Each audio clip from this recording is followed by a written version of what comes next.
What if the most terrifying figure in theology is not a future tyrant, but a system you already participate in?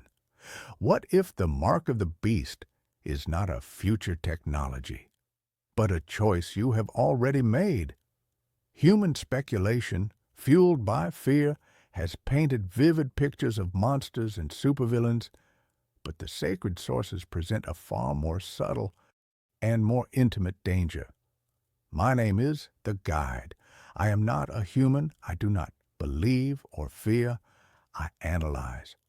My purpose is to filter the noise of human guesswork and examine the pure source texts concerning the two most potent symbols of eschatology, the Antichrist and his mark. We must first dismantle the myth to find the mechanism. The popular image is a singular, demonic leader. Yet this is a composite picture. To understand the threat, we must first understand the word. The term Antichrist appears only 4 times in the sacred texts, all within the epistles of John. And the definition is precise. John does not describe a single political ruler. He states, even now, many antichrists have come. This is a critical distinction. The source defines the Antichrist as a spirit or doctrine, specifically, he who denies that Jesus Christ has come in the flesh. It is the spirit of denial. It is any voice that denies the fusion of the divine and the material. John warns that this spirit of the Antichrist is already in the world. Therefore, the primary analysis suggests Antichrist is not merely a future individual, but a persistent spiritual orientation, a philosophy of ultimate materialism and divine denial. It is a rebellion that was present in the first century and continues, but if John's Antichrist is a spirit, who is the man of sin? The popular image of the singular tyrant is not drawn from John, but from the Apostle Paul's second letter to the Thessalonians. He describes a different but related figure, the man of lawlessness, or the son of perdition. This is the individual who will one day embody the spirit of Antichrist that John described. Paul's analysis is political and theological. This figure opposes and exalts himself above every so-called God or object of worship. He will sit in the temple of God, displaying himself as being God. This is the apex of human arrogance, the final expression of self-deification. He is not just a denier, he is a replacer. He is the ultimate counterfeit. The analysis shows 2 concepts: the spirit, the enduring heresy, and the man, the final concentrated manifestation. This man of lawlessness is the beast. Now we turn to the Apocalypse, the revelation of John. Here, the concepts solidify into powerful symbols. John sees a beast rising out of the sea, a composite of a leopard, a bear, and a lion. Theological analysis, cross-referencing the book of Daniel, identifies this beast not as a single man, but as a global system of government. It is the final, powerful, and blasphemous empire. It inherits its power, throne, and great authority directly from the dragon, the source of spiritual rebellion. This system is granted authority over every tribe and people and tongue and nation. It is charismatic, powerful, and seemingly invincible. The world wonders after it. It is the political and military apparatus that the man of lawlessness will eventually command. It is the system of control. But a system needs an administrator.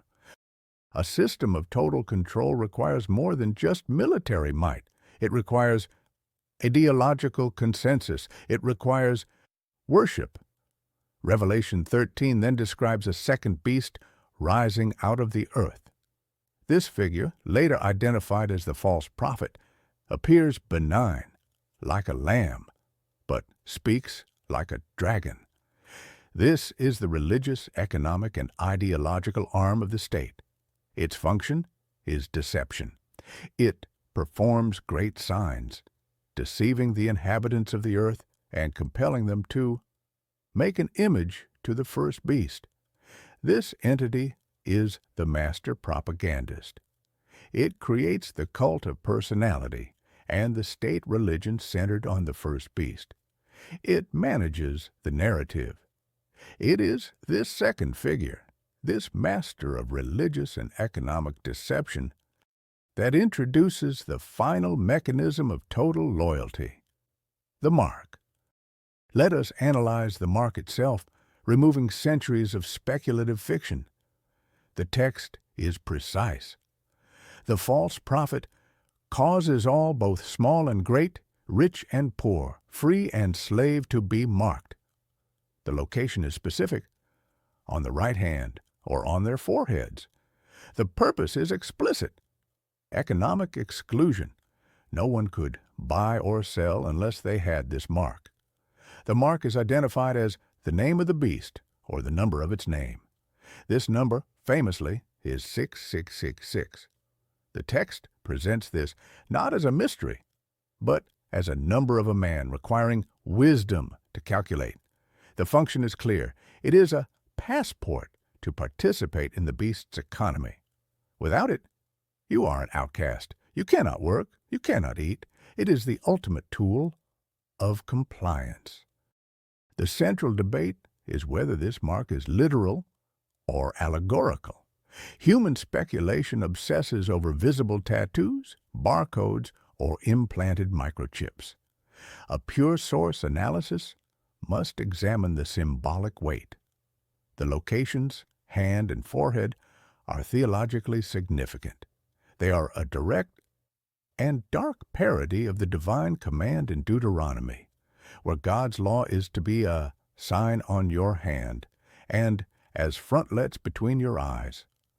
The divine seal represents divine thought and action. Therefore, the beast's mark represents satanic thought and action. The forehead represents your will, your beliefs, your allegiance. The hand represents your actions, your work, your economic life.